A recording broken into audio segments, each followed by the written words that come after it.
ឥឡូវនេះយើងទៅមួយគូទៀតបងប្អូនបាទជាគូធំបាទរវាងបាទក្លឹបបាល់ទាត់បាទកងយុទ្ធពលខេមរៈភូមិន្ទបាទនឹងត្រូវបាទកីឡាដ្ឋានបាទ staff ចាស់របស់ខ្លួនបាទទទួលស្វាគមន៍បាទក្រុមនិខៀវបឹងកេតបាទសម្រាប់ក្រុមទាំងពីរនេះក៏រាប់ថាជាគូមួយដែលស្វិតស្វាញដែរនៅក្នុងអតីតកាលក៏ធ្លាប់មានការប្រកួតប្រជែងពីរង្វាន់ផងដែរបាទហើយអ្វីដែលយើងចាប់អារម្មណ៍ការប្រកួតនេះគឺនឹងប្រកួតនៅក្នុងបាទថ្ងៃអាទិត្យបាទនៅវេលាម៉ោង6បងប្អូនបាទដំណើរគ្នាជាមួយនឹងបាក់ក្រេស្វែរៀងជាមួយនឹងវិសាខាដែរអញ្ចឹងយើងឃើញថាសម្រាប់កងយុទ្ធពលខេមរៈភូមិន្ទមុននឹងត្រូវជួបជាមួយនឹងបឹងកេតនេះក៏កងយុទ្ធពលខេមរៈភូមិន្ទបានជួបជាមួយនឹងភ្នំពេញក្រោនរួចទៅហើយបាទប៉ុន្តែជាលទ្ធផលគឺថាកងយុទ្ធពលខេមរៈភូមិន្ទបានបាទផ្លាត់ចាញ់បាទភ្នំពេញក្រោនកាលនោះគឺលទ្ធផលបាទ3-2បាទហើយចំណែកឯបឹងកេតបងប្អូនបានដឹងហើយគឺបឹងកេតបានយកឈ្នះទៅលើព្រះខេនីស្វ័យរៀងលទ្ធផលបាទ2-1បាទជាលទ្ធផលមួយដែលស្វិតស្វាញដែរបាទខ្ញុំភ្ជាប់ទីនោះសកាអ្នកទស្សនានៅពុកឡាថាជាតិលន់ពេជ្រពេលបឹងកេតប៉ះមួយព្រះខេនីស្វ័យរៀងជាង 20000 នាក់កំណត់ត្រាថ្មីបាទជាប្រវត្តិសាស្ត្រហើយមែនតើនៅក្នុងលីកកម្ពុជាកម្ពុជាហើយខ្ញុំក៏ចូលរួមបន្ថែមទៀតដែរតើតោងជាមួយនឹងការចូលរួមនោះគឺជាការចូលរួមបង្ហាញនៃក្តីស្រឡាញ់បាទរូបភាពតុក្កតានេះគឺសម្រាប់បងប្អូនអ្នកគាំទ្រទាំងបឹងកេតទាំងប្រខេនីស្វ័យរៀងហើយក៏ដូចជា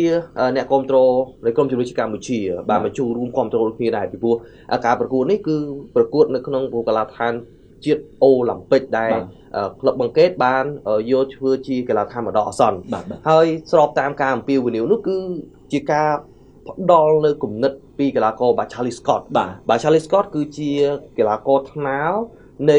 បាទក្លឹបបិសាចក្រហម Manchester United នេះបងប្អូនហើយបាទគឺ Charlie Scott នេះឯងដែលជាកីឡាកររបស់ក្លឹបបឹងកេតនាពេលបច្ចុប្បន្នគាត់បានអំពាវនាវទៅកាន់អ្នកគាំទ្រថាសូមភ្ជាប់មកជាមួយនឹងតុក្កតាដើម្បីបង្ហាញនូវក្តីស្រឡាញ់សម្រាប់កុមារកុមារាកុមារីដែលជាជនភៀសសឹកណាបាទដើម្បីបង្ហាញទៅកាន់ពួកគាត់ថានេះគឺជាការផ្ដល់នូវសេចក្តីស្រឡាញ់ការយកចិត្តទុកដាក់នឹងការគាំពៀផងដែរអញ្ចឹងរូបភាពទាំងអស់នេះមិនមែនទៅតែកើតឡើងជាប្រវត្តិសាស្ត្រទេបើយើងនិយាយនៅក្នុងលក្ខខណ្ឌកម្ពុជាគឺជាប្រវត្តិសាស្ត្រហើយប៉ុន្តែនៅក្នុងទឹកដីអឺរ៉ុបគឺគេធ្លាប់បានធ្វើកន្លងមកហើយអញ្ចឹង Charlie Scott គាត់បានពំនាំយកនៅគំនិតទាំងអស់នេះបាទពីទឹកដីអឺរ៉ុបមកបង្កើតប្រវត្តិសាស្ត្រនៅក្នុងទឹកដីកម្ពុជាហើយយើងឃើញថាសន្ទុះនៃអ្នកគាំទ្រទឹកចិត្តនៅក្នុងការគាំទ្រគឺបងប្អូនអ្នកគាំទ្រនោះគឺថាមានការចូលរួមច្រើនប្រមាណជាង20000ហើយបងប្អូនឃើញរូបភាពនៃតុក្កតានេះគឺបានហោះបាទពីលើអាកាសមកបង្ហាញថាទាំងអស់នេះគឺជាការផ្ញើសារសេចក្តីស្រឡាញ់ទៅកាន់កុមារាកុមារីដែលជាជនភៀសសឹកហើយអមដោយទង់ជាតិនៃប្រជាណាចក្រកម្ពុជារបស់យើងបង្ហាញទៅកាន់វីរៈកងទ័ពជួរមុខនៃកម្ពុជារបស់យើងពីសំណាក់នៃអ្នកគាំទ្របាល់ទាត់ហើយក៏ជាការផ្ញើសារទៅកាន់ពិភពលោកផងដែរឲ្យបានដឹងអំពីគេថាកីឡាក៏ផ្សារភ្ជាប់ជាមួយនឹងសន្តិភាពបាទដើម្បីបាទក្តីស្រឡាញ់បើសិនជាប្រទេសមានសុខសន្តិភាពនោះវិស័យកីឡាក៏មានការរីកចម្រើនដូចគ្នាអញ្ចឹងក៏សូមសរសើរបងប្អូនអ្នកគាំទ្រអ្នកដែលបានទៅចូលរួមទស្សនាផ្ទាល់បង្ហាញនូវក្តីស្រឡាញ់ហើយទាំងកីឡាករនៅលើទីលានបន្ទាប់ពីការស៊ើបបញ្ចូលទីការអបអរបាល់ទាត់ក៏ជាការបង្ហាញទៅកាន់ការគោរពស្ទាយបែបទាហានបាទទៅកាន់បងវីរៈកងទ័ពជួរមុខផងដែរសខាខ្ញុំភ្ជាប់កន្លែងនេះបន្តិចនៅក្នុងរូបភាពអំបញ្ញមិញមានអ្នកគិតអវិជ្ជមានទេសខាខ្ញុំមិនដឹងថាគាត់មិនបានគិតជ្រុំជ្រោយគ្រប់ជ្រុងជ្រោយឬក៏គាត់យ៉ាងម៉េចទេណាព្រោះដោយសារតែខ្ញុំឃើញគាត់ចូលទៅខមមិនហើយចូលទៅ share ទៅគាត់ថាស្ដាយដែលយកតុក្កតាទៅបោះទៅចែកអញ្ចឹងបើគិតជាថវិកាទៅឧទាហរណ៍ថាក្នុងចំណោមតុក្កតាហ្នឹងយើងគិតថាម្នាក់ដែលគាត់យកទៅមួយចុះណា20000នាក់ស្មើនឹង20000តុក្កតាចុះហើយ20000តុក្កតាយើងគិតថាតុក្កតាមួយ$1ចុះវាស្មើនឹង$20000ណាគាត់ថាបើសិនយក$20000ទៅជាលុយវិញទៅជួយវិញប្រហែលជាមានអីល្អឬក៏ទៅទិញសម្ភារៈអីផ្សេងជាអាហារជាអីបែបជាល្អជាងប៉ុន្តែគាត់គិតបែបហ្នឹងខ្ញុំគិតថាវាប្រាក់ចាក់ចេញឆ្ងាយហ្មងណាដូចអត់ដូចវាថាគាត់មិនដឹងថាគាត់អត់យល់ឬក៏យ៉ាងម៉េចតែប៉ុន្តែក្លឹបបាល់ទាត់បឹងកេតបានប្រកាសឲ្យថាសម្រាប់អ្នកដែលចូលទៅទស្សនានិងចូលរួមបដិភាគថវិកាបរិច្ចាគថវិកាចំនួន$4000 ឬក៏$1សម្រាប់ មួយសម្បត្តិណាដើម្បីជួយទៅដល់បងប្អូនយើងកុំប្រើពាក្យជនភាសាថាបងប្អូនឬកូនក្មួយភាសាចាបងប្អូនភាសាចាអញ្ចឹងយើងគិតមើល20000សម្បត្តិនេះដែលលក់បាននេះវាស្មើនឹង$20000បាទហើយសកានេះបាទហើយផ្សារភ្ជាប់ជាមួយនឹងតុក្កតានេះគឺក្លឹបបាល់ទាត់បឹងកេតបានដឹកនាំបាទទាំងថ្នាក់ដឹកនាំទាំងក្រុមការងារយកទៅចែកយកទៅផ្ដល់ជូនហើយយើងក៏ឃើញរូបភាពដែរណាកម្រងរូបភាពដែលក្មួយឬក៏បងប្អូនដែលគាត់ទទួលបានគាត់សប្បាយចិត្តបាទគាត់រីករាយអញ្ចឹងភ្ជាប់ជាមួយនឹងតុក្កតាជាមួយនឹងថវិកា$20000ទេខ្ញុំគិតថាមិនតិចទេអញ្ចឹងអានេះជាគេថាបើយើងមើលជារូបភាពអូខេដូចគាត់គិតថាតុក្កតានោះខ្ជះខ្ជាយតែពិតពេលដែលទៅដល់បង្ហាញពីភាពដូចសខាលើកឡើងផ្សារភ្ជាប់ពីក្តីស្រឡាញ់ពីភាពយកចិត្តទុកដាក់ថាយើងនៅខាងក្រៅនេះយើងមិនបានភ្លេចពួកគាត់ទេជាពិសេសក្មួយបងប្អូនដែលកំពុងតែជ្រកនៅក្រោមតង់នៅក្រោមដើមឈើខ្លះទៅក៏កំពុងតែសម្រាកគេងនៅលើគោយន្តអីចឹងណាអញ្ចឹងអានេះខ្ញុំគិតថាធ្វើនេះខ្ញុំឯកភាព100%មកខ្ញុំមិនមានរឿងដែរថាមិនពេញចិត្តមិនសប្បាយចិត្តតែខ្ញុំឃើញជនមួយចំនួនដែលជាប្រជារដ្ឋខ្មែររបស់យើងមួយចំនួនទូចទេដែលគាត់គិតអវិជ្ជមានណាខ្ញុំគិតថាគួរផ្លាស់ប្ដូរអាគំនិតហ្នឹងទៅព្រោះថាអានេះវាជារូបភាពមួយដែលសំបីតែភេកធំណាសកាភេកធំនៅតំបន់អាស៊ានរបស់យើងក៏ដូចជានៅតំបន់អាស៊ីស្ថានីយទូរទស្សន៍ប៉ុស្តិ៍ធំនៅលើពិភពលោកគេបានចុះផ្សាយដែរបាទអញ្ចឹងអានឹងវាជា credit មួយដែរដែលគេស្គាល់លីកកម្ពុជាកម្ពុជារបស់យើងដែលគេស្គាល់អំពីទឹកចិត្តសន្តានចិត្តរបស់ប្រជាពលរដ្ឋខ្មែរយើងដែរនេះគាត់ជាការចូលរួមតែពិតបើនិយាយ1ម៉ោងនិយាយអស់ទេសាច់រឿងហ្នឹងណាអញ្ចឹងខ្ញុំមិននេះទេបន្តឲ្យសខាដើម្បីជំរាបជូនអំពីការប្រកួតវិញតើសម្រាប់ការប្រកួតក្រៅពីប្រខានស្វ័យរៀងជាមួយនឹងវិសាខាដែលខ្ញុំជម្រាបជូនបាញ់មិញហ្នឹងមានសាច់រឿងអីឬក៏មានព័ត៌មានអីតាក់ទងជាមួយនឹងក្លឹបបាល់ទាត់កោះជំរំខេមរៈភូមិន្ទហើយនឹងនិគីបឹងកេតដែរបាទអរគុណមកវិទ្យាសម្រាប់ការចូលរួមបន្ថែមហើយមែនតើនេះគឺជាការចំណេញមែនតើខ្ញុំសូមចូលរួមបន្តិចទៀតមានន័យថាអ្វីដែលបងវិទ្យាលើកឡើងគឺពិតជាត្រឹមត្រូវហើយការគិតរបស់មនុស្សភាគច្រើនគឺគិតបែបដូចគ្នានេះដែរគឺត្រឹមត្រូវបាទបង្ហាញអំពីការគ្រប់គ្រងការគាំពារក្តីស្រឡាញ់ហើយមួយចំណែកធំនោះគឺយើងបានចំណេញទៅលើ mass media ហ្មងបាទមានន័យថានៅក្នុង page បាទធំនៅក្នុងតំបន់អាស៊ានបាទមានន័យថាតំបន់អាស៊ានអាស៊ីទៀតបាទអាស៊ីទៀតណាគឺគេបានឃើញគេបានដឹងហើយអឺរ៉ុបក៏គេយកទៅប្រៀបធៀបដែរមានន័យថារូបភាពនេះគឺជាការឡើងបែបប្រវត្តិសាស្ត្រតែម្ដងអញ្ចឹង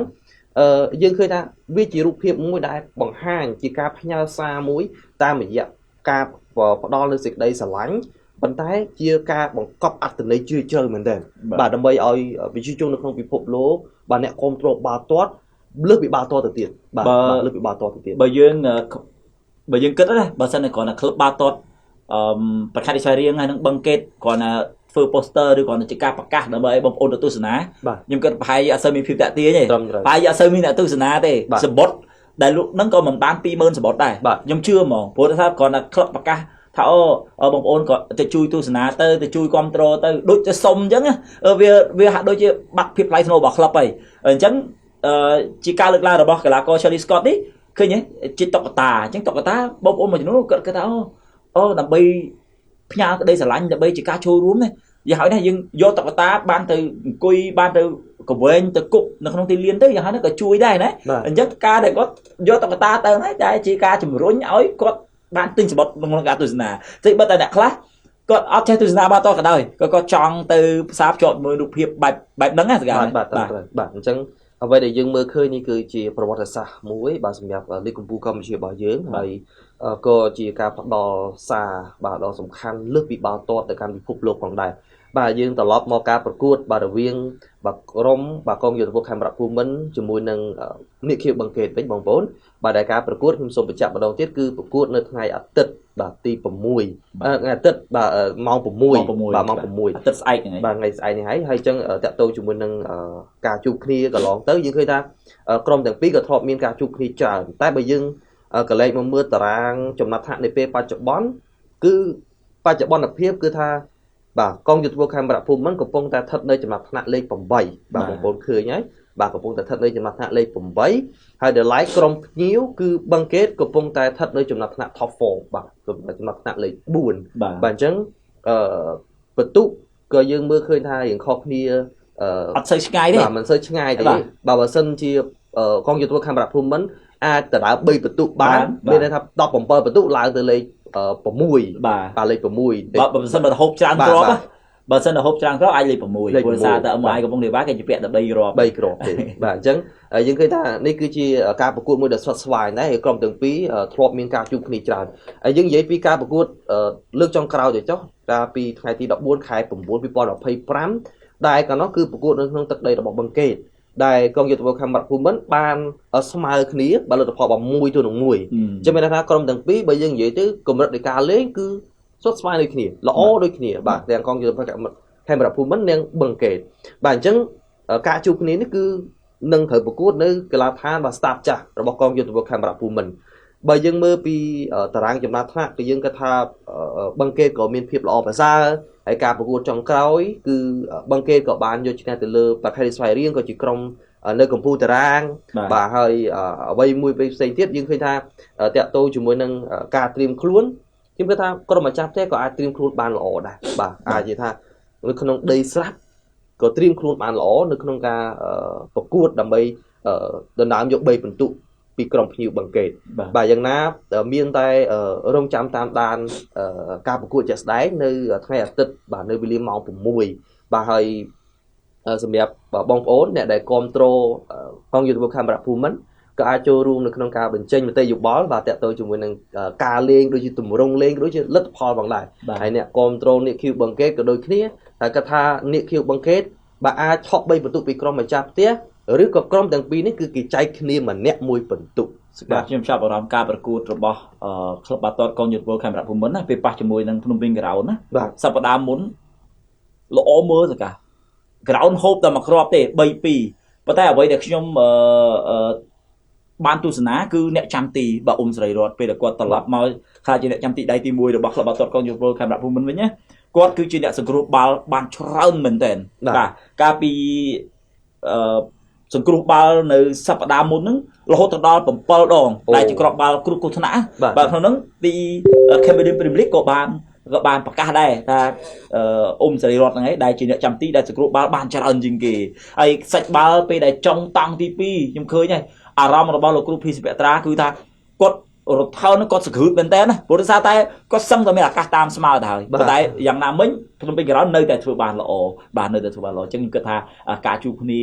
រវាងក្លឹបបាល់ទាត់កងយោធពលខេមរៈភូមិន្ទនិងបឹងកេតនេះក៏ជាការប្រកួតមួយដែលជួយចិត្តដល់អារម្មណ៍ហើយ